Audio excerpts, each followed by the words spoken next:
백목사의 크리스찬 독서교실. 이번 시간은 대천덕 신부님의 나와 하나님이라는 제목으로 책을 소개합니다. 더 위에 여러 8가지 다른 분들이 있는데요. 자, 먼저 이 책의 소개는 이렇게 되어 있습니다. 홍서 대천덕 신부가 들려준 신앙 신청서, 신앙 교과서에서 다르지 않은 신앙 실천의 해답. 이 책은 오늘날 한국의 그리스도인들에게 중요하다고 생각되는 많은 문제들을 다루고 있습니다. 해마다 예수원을 찾아오는 수많은 방문객들과 수련생들과의 대화를 통해 나눈 얘기들이 대부분입니다. 제가 한국교회에 입하할 일이 한 가지 있다면 그것은 아마 신학 교과서에서 다루지 않는 것들에 대해 해답을 주는 일일 것입니다. 자, 대천덕 신부님을 소개하면 1918년에 태어나셔서 2002년에 돌아가셨어요. 1918년 중국 산둥성 진안에서 장로교 선교사님의 아들로 태어나서 중국과 한국에서 성장기를 보냈어요. 미셔너리 키즈 MK였는데 아버님은 중국에서 장로교 선교사였는데 그 당시 평양에 있는 MK 스쿨에 다니셔서 한국과 중국을 다 경험을 하셨어요. 다음에 미국 데이비슨 대학에서 사회학과 교육학을 공부하셨고 프린스턴 신학교에서 신학을 공부했어요. 또 이 대천덕 신부님은 건축 노동자와 선원 등으로 일하면서 사회생활을 했어요. 원래 이름은 루벤 아처 토레이 3세인데 우리나라 이름은 대천덕 신부님이라는 이름으로 친숙하죠. 자, 후에 교파를 성공회로 옮겨서 미국 남부대학에서 신학 공부를 했고 1946년에 사제 서품을 받고 12년간 목회를 했어요. 한국전쟁으로 피폐해진 성미가엘 신학원, 현재 성공회 대학교입니다. 우리 동에 있는 성미가엘 신학교의 재건을 도와달라는 요청으로 1957년 한국에 왔고 하나님의 뜻하심에 따라서 1964년에 신학원장직을 사임하셨어요. 자, 다음 해 1965년에 뜻을 같이 하는 몇몇 동역자들 및 아내 현재인 제인 그레이 토레이, 제인이죠. 아내 현재인과 함께 전기불도 들어오지 않는 척박한 땅 강원도 황지, 현재 태백시라고 하죠. 하삼이라고 하는 마을에 노동과 기도의 삶을 실현하기 위해 예수원 공동체를 세웠으며 2002년 8월 6월 타결 때까지 그곳에서 생활을 하였다. 제가 예수원에 몇 번 갔었는데요. 처음에 우리 식구들이 딸하고 아내가 갔을 때 거기는 휴대폰도 반납하고 2박 3일 동안 기도하고 묵상하고 쉬고 노동하고 책 보고 이런 데다 이분 휴대폰까지 다 이렇게 압수하고 너무 타이트하지 않냐 생각했는데 막상 가서 생각해 보니까 휴대폰하고 3일 동안 단절하는 것도 굉장히 유익했어요. 어떨 때는 가서 책도 읽고 어떨 때는 가서 설거지도 하고 같이 예배하고 기도하고 그런 쉼이 있는 곳으로 많은 사람들이 찾아가는 곳이죠. 할아버지인 R.A. 토레 1세로부터 시작한 성령론과 헨리 조지의 원리의 토대를 둔 경제 이론 및 공동체에 관한 가르침은 그의 치열한 삶과 함께 한국의 그리스도인들에게 깊은 영향을 끼쳤다. 주 저서로 대천적 자서전, 개척자의 길, 대천덕 신부가 말한 토지와 경제 정의, 나와 하나님, 우리와 하나님, 대천덕 절기설교 등 여러 권의 책을 남기셨어요. 또 신앙계에도 계속 시리즈로 연재하셨죠. 자, 이 책은 대천덕 신부 기본 7가지 이런 책도 있고요. 나와 하나님은 1부에서 나와 하나님 2부 신자의 성장, 시작하는 신자, 추구하는 신자, 열매 맺는 신자 이런 식으로 3부는 신자의 생활, 성육설의 실행, 셈을 공부받는 법, 4번은 신자의 가정, 여자의 역할, 생활 역할, 부모와 자녀의 책임. 자, 이런 내용들의 책인데요. 이 책에 대해서 이렇게 평을 했어요. 독자가 이 모습은 이 겨울의 태백시의 모습입니다. 사실 이 골짜기는요 빛도 잘 들어오지 않는 그런 골짜기인데 강원도 또 얼마나 눈이 많이 와요? 거의 뭐 1년에 반 정도는 겨울이라고 볼 수 있겠죠. 자, 하나님과 함께하는 사람의 일생, 하나님과 함께 걸어온 한 사람의 일대기를 담담하게 바라볼 수 있어서 좋은 책이었습니다.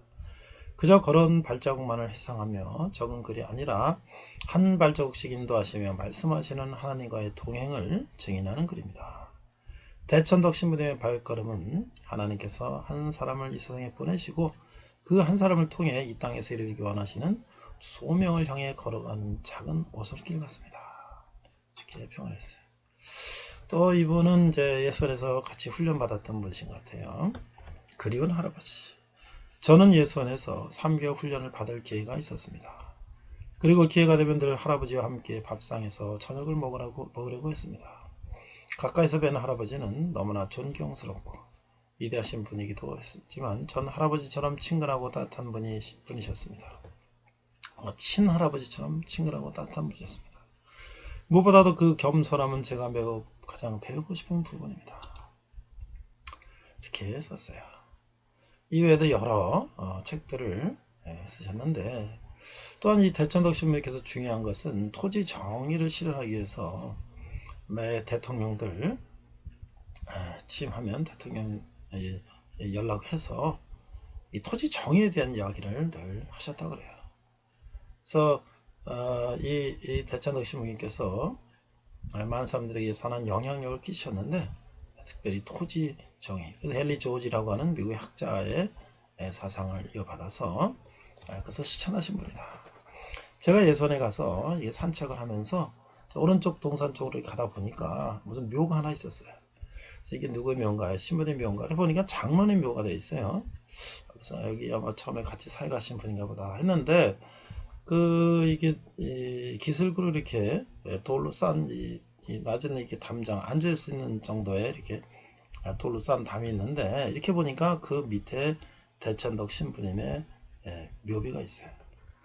그러니까 이 신부님 묘가 있는 것이 아니라 장로님 묘가 있는데 신부님은 그 앞에 축대 쌓는데 거기에 묘를 쓰신 거예요. 정말 참 그 땅에 대한 귀중함, 소중함을 실천하신 분답다라는 생각을 했어요.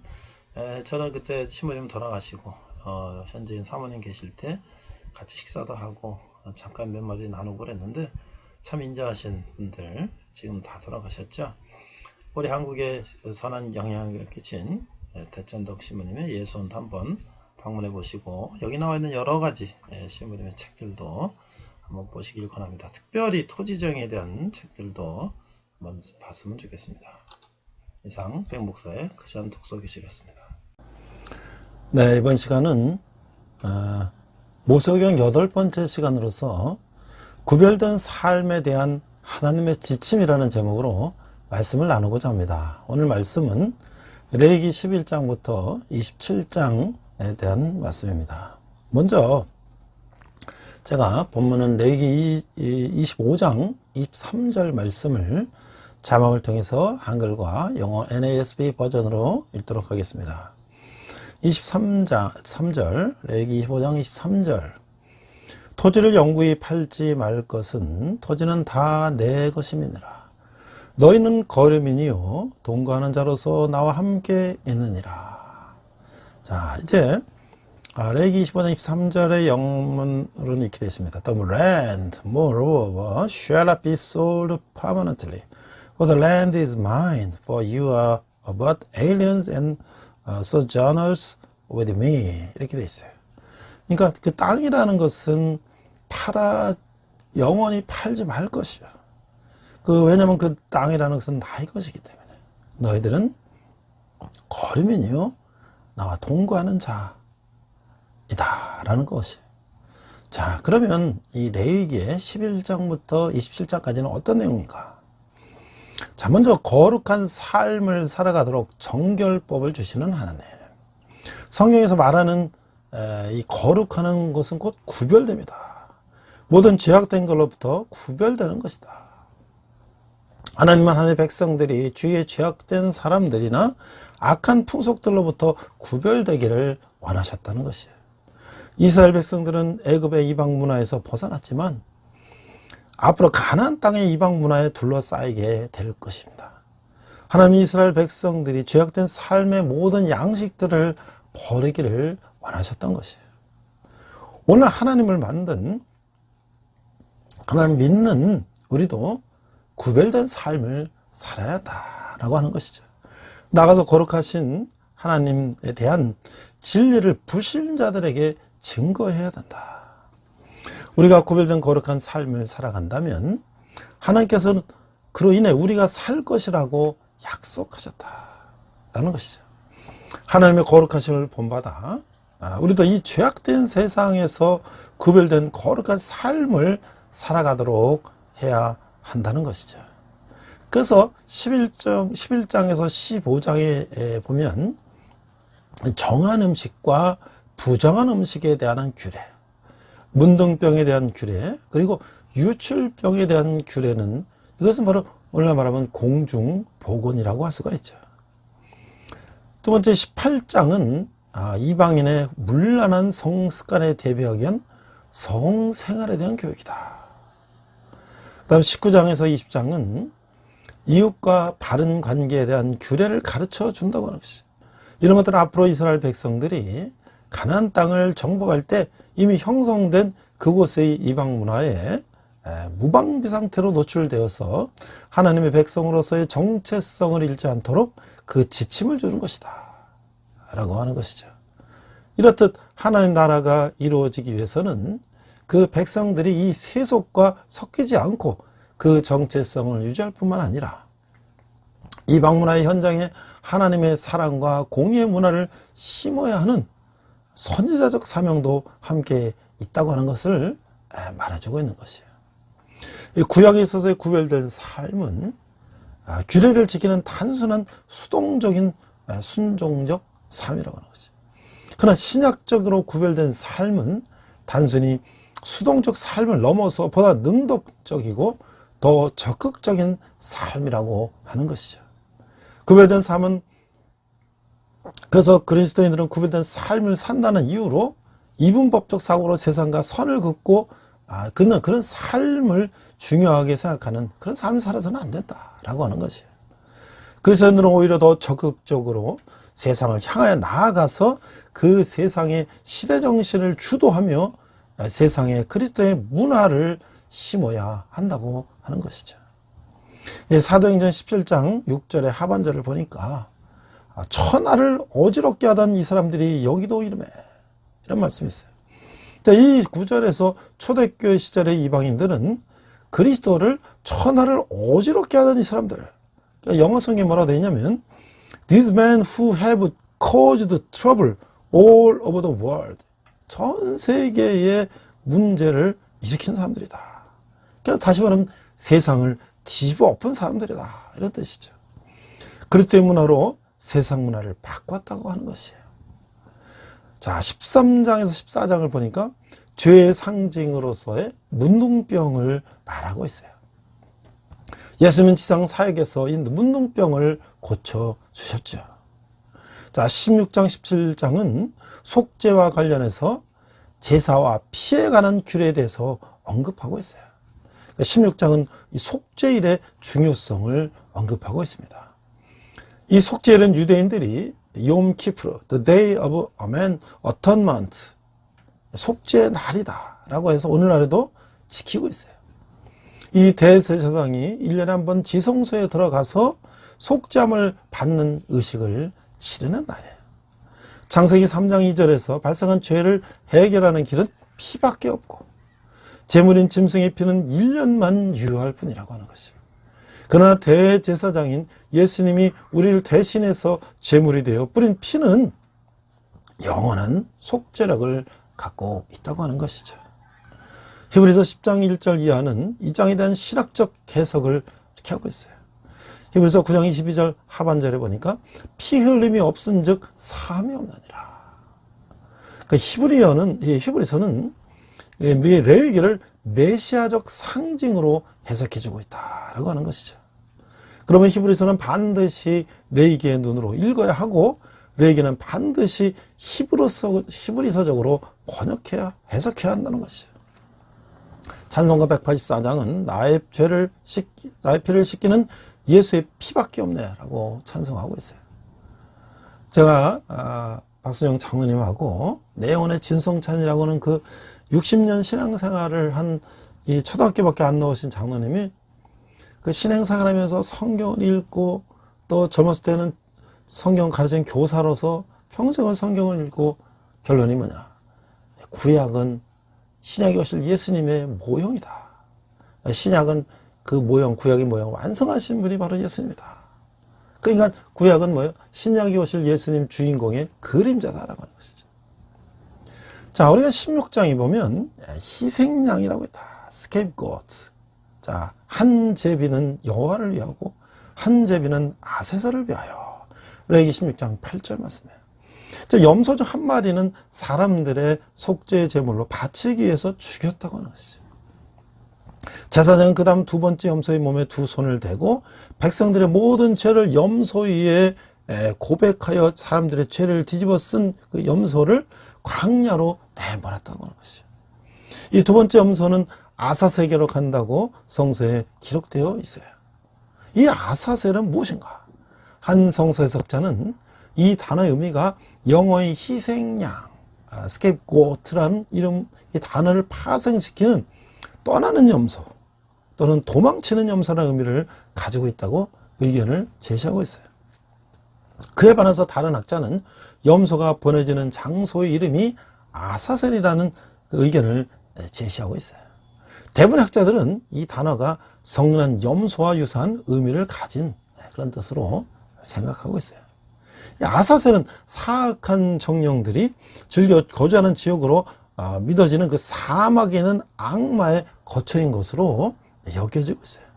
두 번째 염소를 쫓아보내는 의식은 나쁜 죄를 원래의 장소로 되돌려보내는 의미를 가진 의식이었다고 하는 것이죠. 아니면 사람들의 모든 불의를 한 인간의 해를 미치지 않는 장소로 보내는 의미를 가진 듯 하기도 해요. 자, 이제 우리가 보면 23장에 보면 이스라엘의 백성이 지켜야 할 이 절기들이 나와 있어요. 그래서 23장은 이스라엘 백성이 하나님의 행하심을 기억하면서 지켜야 할 절기를 보여주고 있는 것이에요. 이 절기는 강제적으로 지키는 것이 아니라 삶을 기뻐하며 그런 삶을 주신 여호와를 기뻐하며 즐기는 축제다. 페스티벌이다. 라고 하는 것이에요. 자, 그런데 이 구약의 절기가 어떤 신학적 의미가 있는가? 자, 먼저 6월절이라는 걸 우리가 패스오버라고 하죠.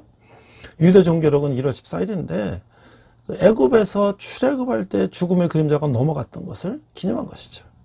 그 신학적 의미는 그리스도는 6월절 어린 양이다.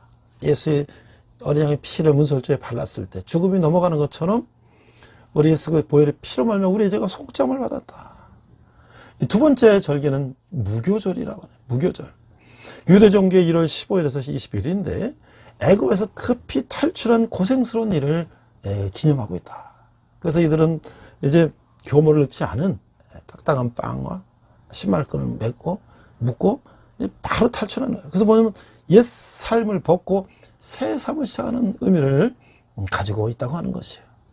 세 번째 절기는 77절, 오순절이라고 하죠. 무교절 기간 중 첫 열매를 바친 날로부터 50일이 되는 날. 그러니까 다섯의 수는 열을 말하니까 50일째 되는 날. 그러니까 다시 말하면 안식의 달을 맞아서 봉헌하기 위한 것이다. 오늘날 다시 오늘날 의미로 본다면 신학적 의미는 장차 성령이 풍성한 임재를 이루어질 신약시대의 교회를 대표한다. 그래서 오순절 마가의 다락방 임한 성령을 우리는 사도행전에서 봤죠. 자, 네 번째는 나팔절인데 유대 종교력은 7월 1일이라는 것이에요. 안식의 날을 맞아서 봉헌하기 위한 것이다. 이것은 그리스도의 십자가 희생을 통한 나팔을 부는 것은 뭐예요? 복음과 재림의 예포다. 우리 천사의 나팔 소리가 나면 말이죠. 죽은 자가 다시 일어나고, 그렇죠? 이 재림의 예표다라고 하는 것이죠. 이 다섯 번째는 속죄일. 유대 종교로는 7월 10일인데 나라와 백성의 죄를 해마다 용서받게 한 것이다. 이거 바로 그리스도의 십자가 희생을 통한 속죄와 구원을 의미한다고 하는 것이죠. 여섯 번째는 초막절인데 유대 종교력 7월 15일에서 21일인데 출애굽 이후에 이스라엘 백성들이 광야에서 40년 동안 살아가는 것을 기념하는 것인데 하나님의 보호와 그리스도의 통치하에 번영과 축복을 의미하는 신학적 의미가 있다라고 이제 해석하고 있어요. 자, 근데 이제 25장에 가면 안식과 희년이라는 얘기가 나오는데, 자, 이 성경에서 이 토지는 어떤 의미가 있는가? 자, 토지에 대한 성경 말씀의 기본 전제는 토지를 영영이 팔지 말 것은 토지는 다 내 것임이라. 너희는 나그네여 우고하는 자로서 나와 함께 있느니라. 이런 말씀이에요. 선자들은 이 가르침을 계속해서 더 강하게 선포했습니다. 그러니까 레위기의 토지법은 현실적으로 이스라엘이 가나안 땅을 침공한다는 사실과 그 땅을 제비 뽑아서 하나님의 주신 상속물로 나누어 가진 다음에 자손 대대로 물려준다는 그 사실에 기초하고 있다고 하는 것이죠. 그러니까 레위기 25장에 따르면 토지의 소유자가 원한다고 해도 팔 수가 없고 신년까지 임대는 가능하지만, 근데 성경 자체는 그 임대라는 단어가 없다는 거예요. 판다는 단어를 임대의 뜻으로 이제 쓰는데, 이 성경을 비춰볼 때 현 시대의 토지 매매는 분명히 정상거래가 아니다, 이렇게 해석하고 있어요. 그 희년이 되면 7년 안식년, 7년, 49년, 50년 희년이 되면 그걸 다 다시 돌려준다는 거예요. 다시. 그래서 이 최초의 토지법이 언급된 것은 민수기 36장인데, 그래서 250년이 흐른 뒤에도 토지권이 상실되는 일은 일어나지 않았던 것 같다고 하는 것이에요. 희년은 계속 선포되고 시행되었다고 하는 것이에요. 사울과 다윗 시대에도 땅을 정복하여 합법적으로 재산을 모았어요. 역대상 27장 25절에 다윗 왕의 영지에 대해서 나열하지만 정확한 소재와 취득 경위는 나와 있지 않다고 하는 것이에요.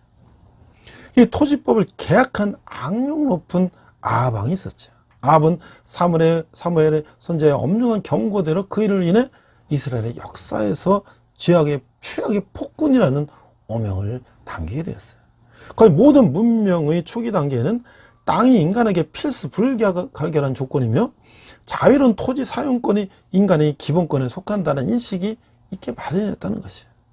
성경의 기업 개념은 이 중요한 것인데, 그것은 토지가 하나님의 소유임을 의미하고 있다고 하는 것이죠. 토지의 보유자는 후손들에게 토지를 물려주어야 한다는 그 인식 아래 하나님부터 그 사용권을 부여받았다고 하는 것이죠. 신약에서는 구약의 율법을 첨가하지도 않았고 고치지도 않았으며 율법을 다른 시각에서 다루고 있을 뿐이다.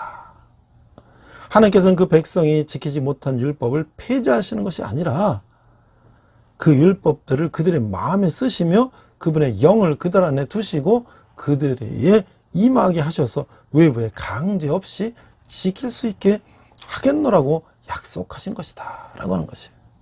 그 예수께서는 당신의 말이 모두 영적인 말임을 설명하기 위해서 노력한 적이 없다라고 하는 것이에요. 자, 이 토지 공개념이 무엇인가? 이 토지의 소유와 처분은 공공의 이익을 위하여 적절히 제한할 수 있다라고 하는 이 개념인데요. 오늘 우리가 레위기의 여러 이제 규례와 율법 가운데 오늘날 우리 생활과 민첩한 이 토지 문제를 제가 중점적으로 한번 생각해 보고자 합니다. 자, 토지 소유권이 절대적이라는 사상에 반대하는 개념이 토지 공개념이라는 개념이에요. 일반적으로 자본주의 경제에서는 소유권의 불가침을 인정하는 기반 위에서 경제가 운영이 되죠. 근데 토지의 경우는 가용 면적이 상대적으로 제한되고 토지 소유와 토지를 사용하라는 욕구는 점차적으로 증가함으로써 공급이 항상적으로 수요에 미달할 가능성을 얻게 된다고 하는 것이죠. 한국에는 특히 이 독점적인 소유 때문에 더욱 문제가 되고 있다고 하는 것이에요. 그래서 이 토지에 대한 이 투기 현상이 잠재적으로 항상 존재하고 있다고 하는 것이죠. 이러한 문제로 인해서 토지가 공공재라는 개념의 생각에 바탕을 두고 기존의 토지 소유권 절대 사상에 변화를 가하는 개념이 바로 토지 공개념이다 라고 하는 것이에요. 자, 우리나라 헌법 제122조에는 이에 대해서 국가는 토지 소유권에 대해서 법률이 정하는 바에 따라 제한과 의무를 과할 수 있다라고 규정하고 있어요. 뿐만 아니라 민법 제2조는 개인의 소유 권리라도 권리는 남용하지 못한다고 규정되어 있고, 또 이 민법 제212조에서는 개인의 소유권이라도 정당한 이익이 있는 법인 내에서만 행사해야 한다라고 규정하고 있어요.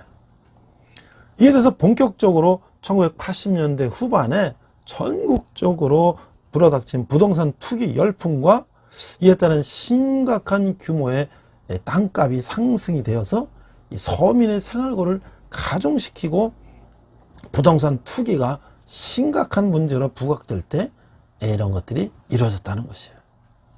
그래서 이에 정부는 1989년에 정기국회에서 택지 소유에 관한 법률, 토지 초과 이득세법, 개발이익 환수에 관한 법률 등 토지 공개점 관련 법률을 제정했다고 하는 거예요.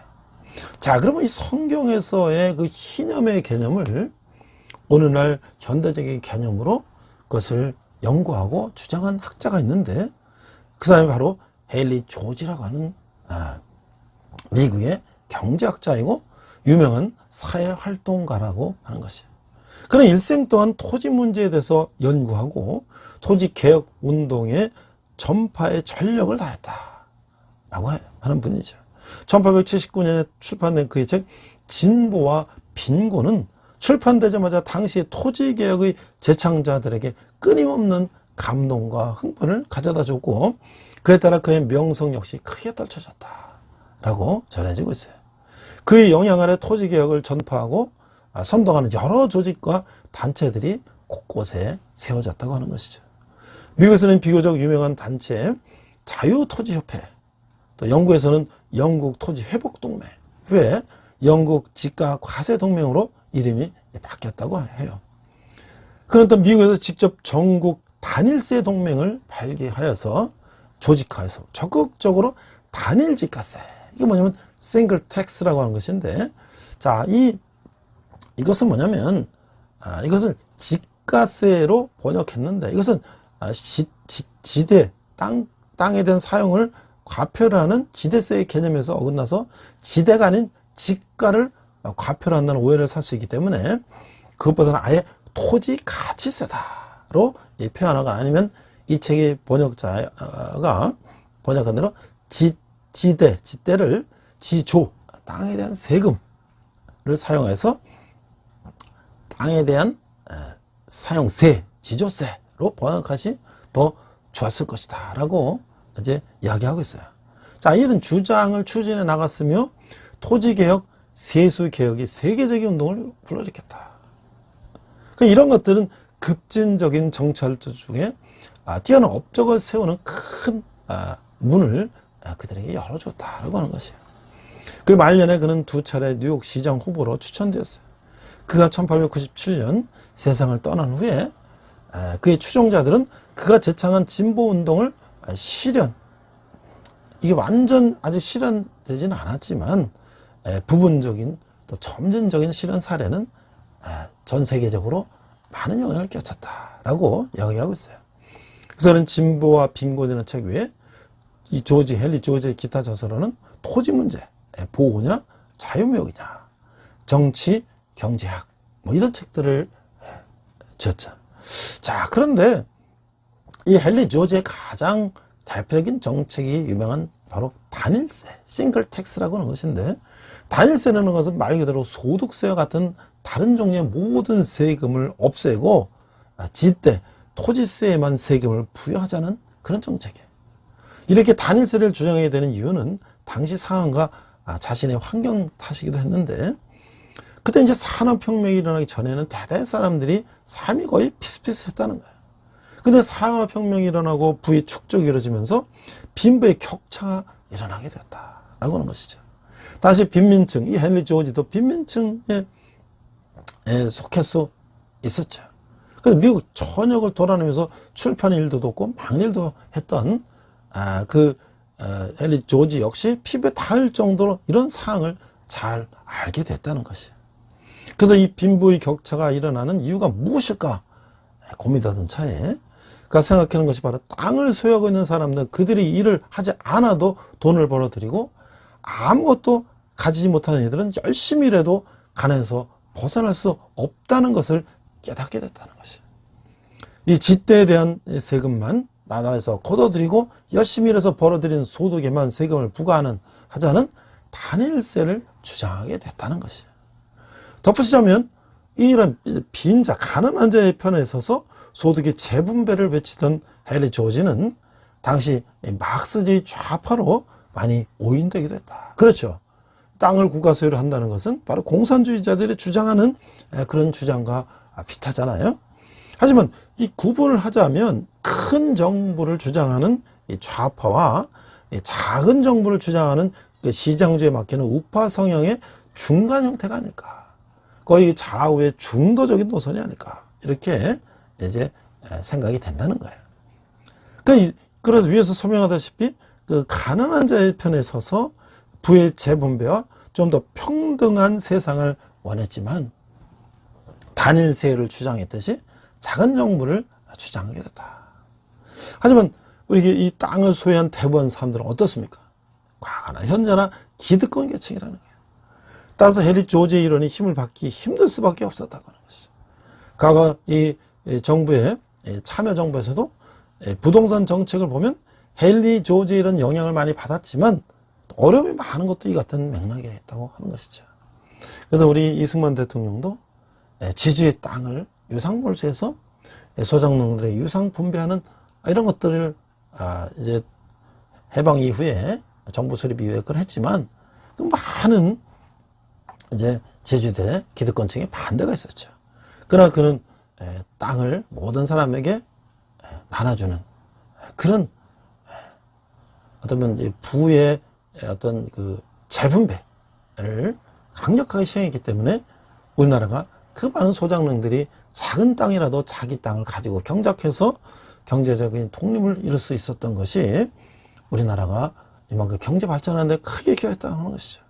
지금도 저 필리핀이나 제3세계 나라 보면 지주가 땅을 많이 가지고 있고 계속 소작농은 대대로 소작농인 그런 빈곤에서 벗어날 수 없는 그런 나라들에 비하면 우리는 상당히 하나님의 토지 정의에 입각해서 많은 노력했다. 그것이 바로 그냥 크리스찬이라고 하는 것이죠. 자, 이제 안식과 희년. 그럼 이 안식과 희년이 도대체 어떤 의미인가? 자, 희년은 안식 개념이 발전된 것인데 회복이라는 하나님 나라의 개념을 가지고 있다. 그러니까 7일째가 안식일이고 7년째는 안식년인데 안식년이 7번째 되는 7세 49, 그 다음 50년이 되는 것이 희년이다. 그래서 이 희년에는 모든 것을 원래 상태로 돌려놔야 된다. 그 토지는 원주민에게 돌려주는 것이. 이것이 하나님들의 회복을 말하는 거예요.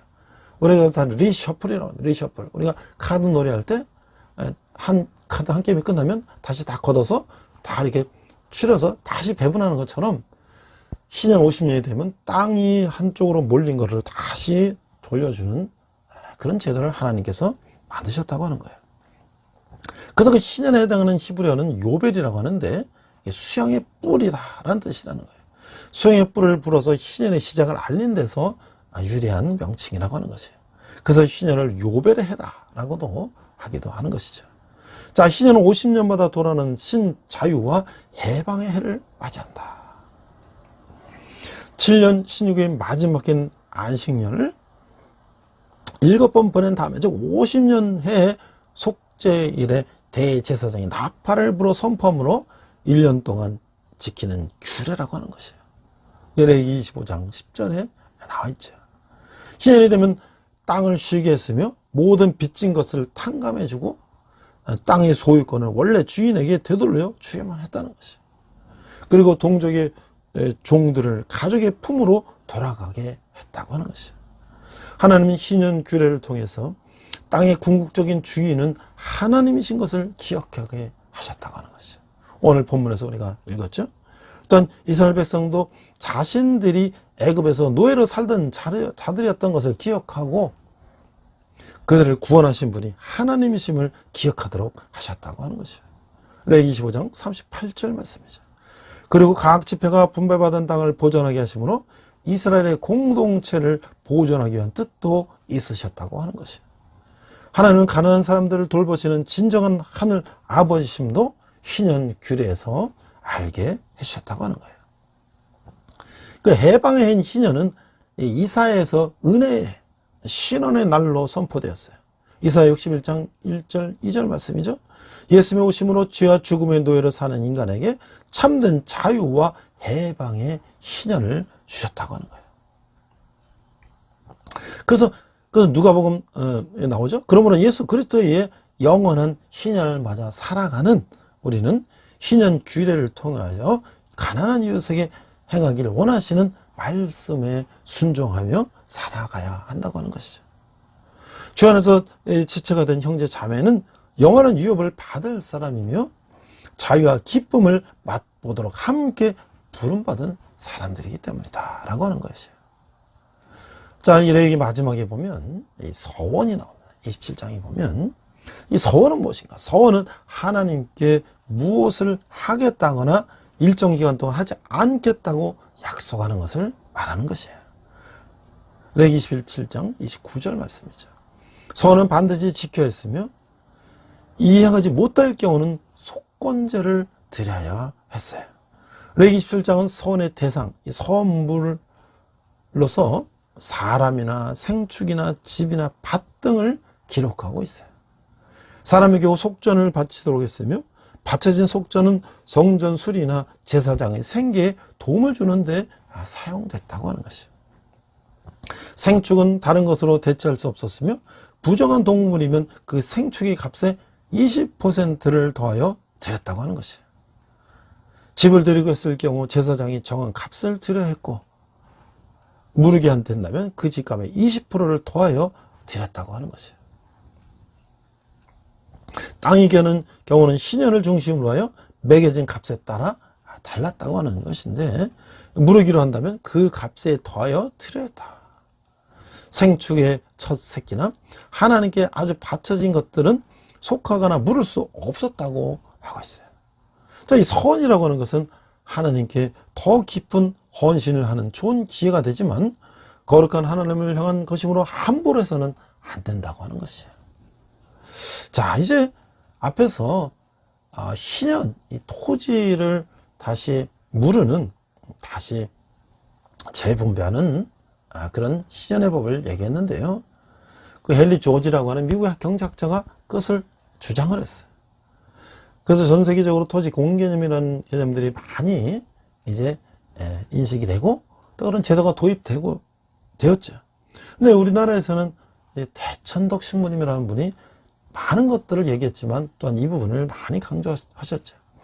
이 신부님은 대통령이 취임하면 연락을 해서 이 토지 공개념에 대한 토지 정의에 대해서 많은 이야기를 하시고 또 책도 많이 쓰셨어요. 자, 우리가 대천덕 신부는 누군가?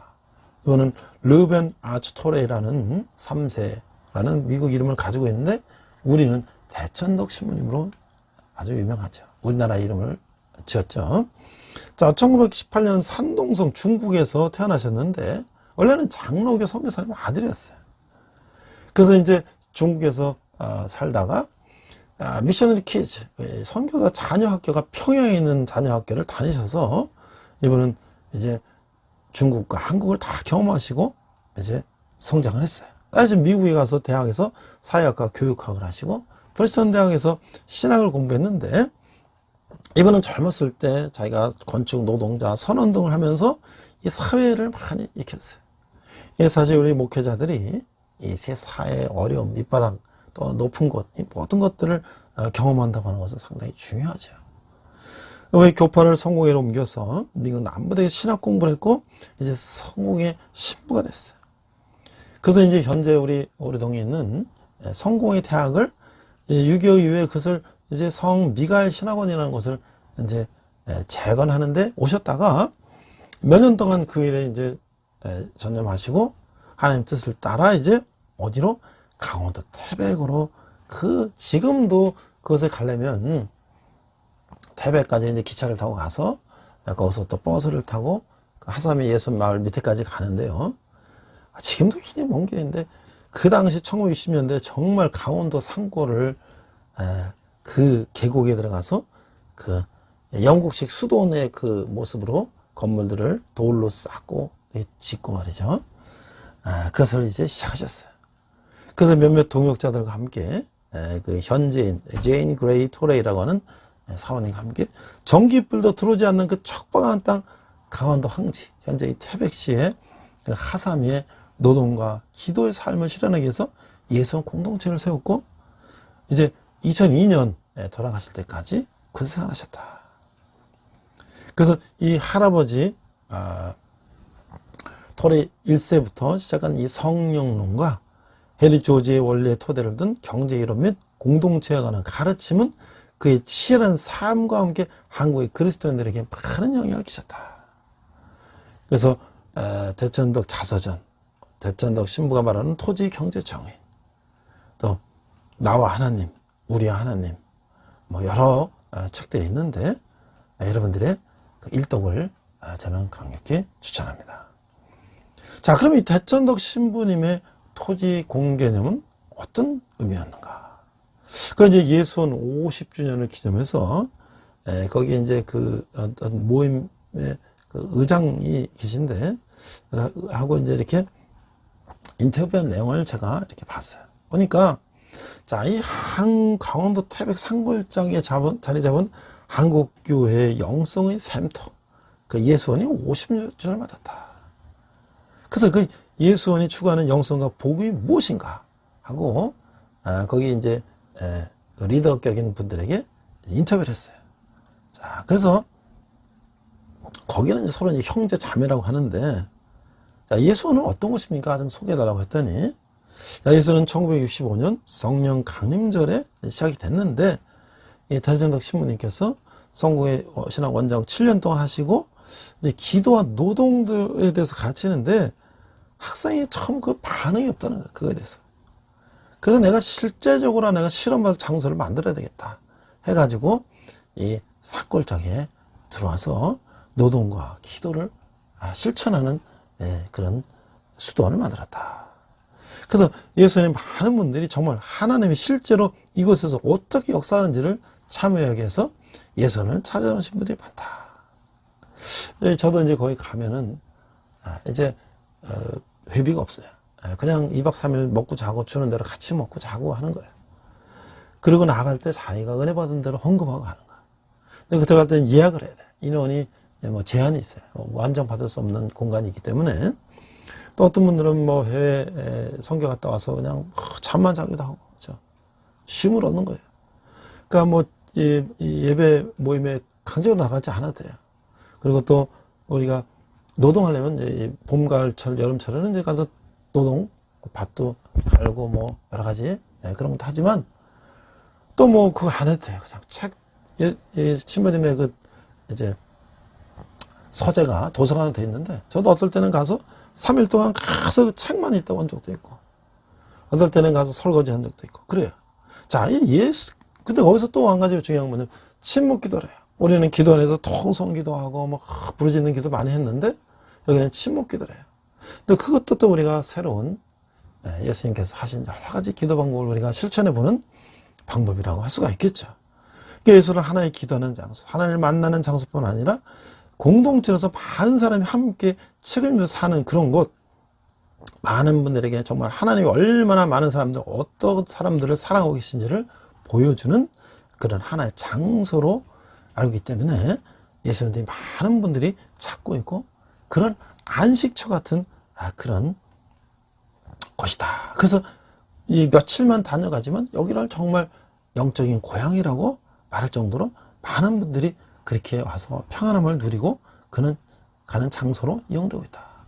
저도 이제 추울 때 갔더니 뭐 여러 가지 불편한 것들 많죠. 뭐 거기도 어렵고 하지만 또 춥고 또 새벽에 가서 예배하러 나가려면 또 이 약간 기술 내려와서 또 모이고 뭐 해야 되지만 그것이 중요한 것이 아니라 그 안에서 우리가 정말 함께 기도하고 또 휴대폰 끊고 또 생활한다는 거죠. 똑같은 상에서 똑같이 나와서 밥을 먹고, 그렇죠?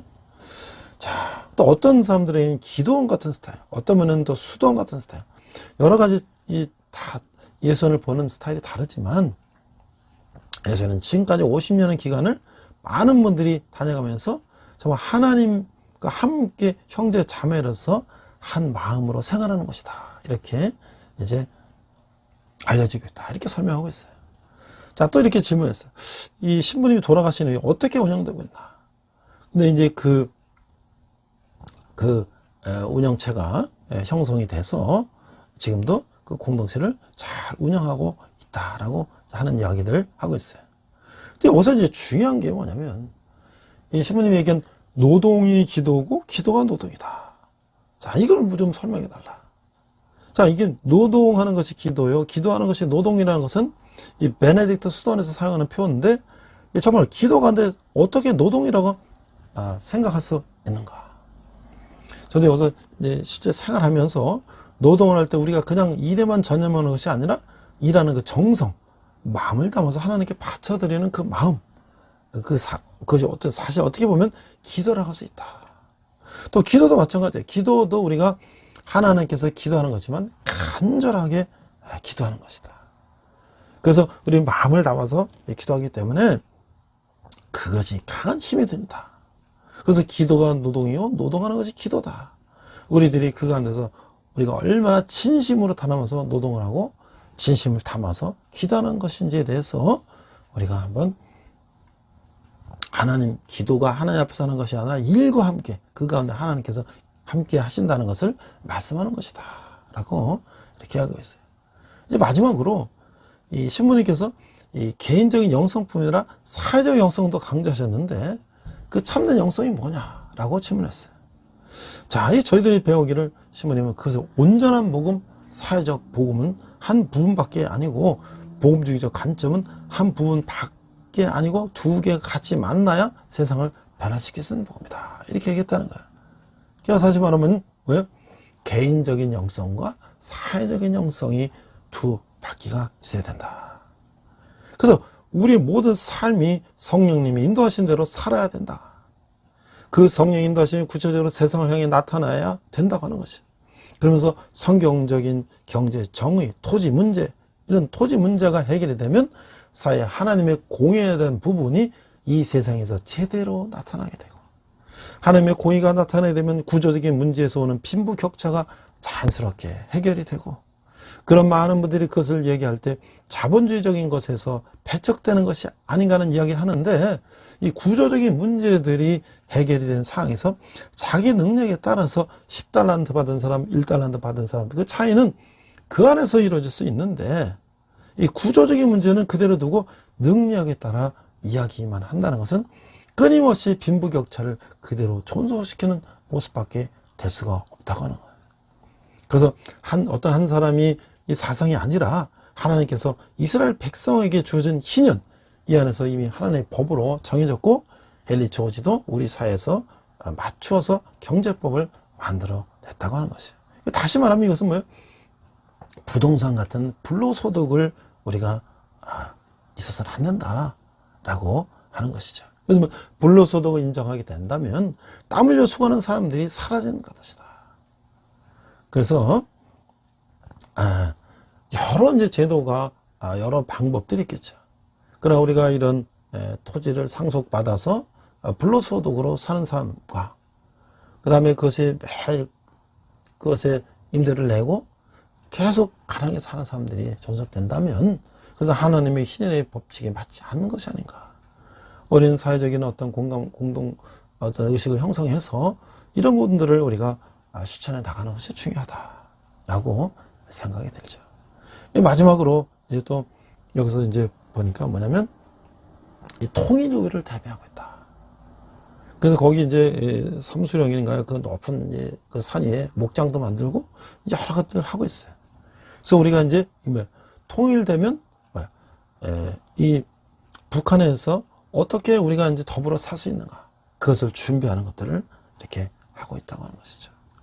오늘 제가 이 레위기 말씀이 여러 말씀이 나오는데 그 중에 우리가 특별히 토지 문제를 생각하면서 그냥 레위는 그냥 하나님이 그냥 이스라엘 백성들에게 했던 그 옛날 이야기야 로 끝나는 것이 아니라, 오늘 하나님 말씀하신 그 희년, 토지 정의가 오늘 우리 세상에서 어떻게 그것을 실천함으로써 우리 모든 사람, 가난한 사람과 부자들이 같이 더불어 잘 살 수 있는 사회를 만들 것인가, 이것을 우리가 크리스찬들이 앞장서서 그것들을 고민하고 그 아름다운 사회를 만드는데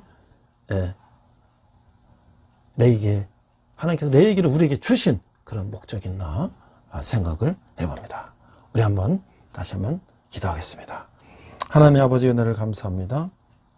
레기 말씀이 그저 고리타분한 그 옛날 얘기가 아니라 오늘 우리 삶 속에서 어떻게 그것을 실천하며 하나님께서 우리에게 명령하신 대로 인간이 아름답게 세상을 변화시키고 살아가는지 그것을 귀한 그런 말씀으로 우리가 이해하고 또 그것을 실천하는 우리들 되게 하여 주시옵소서.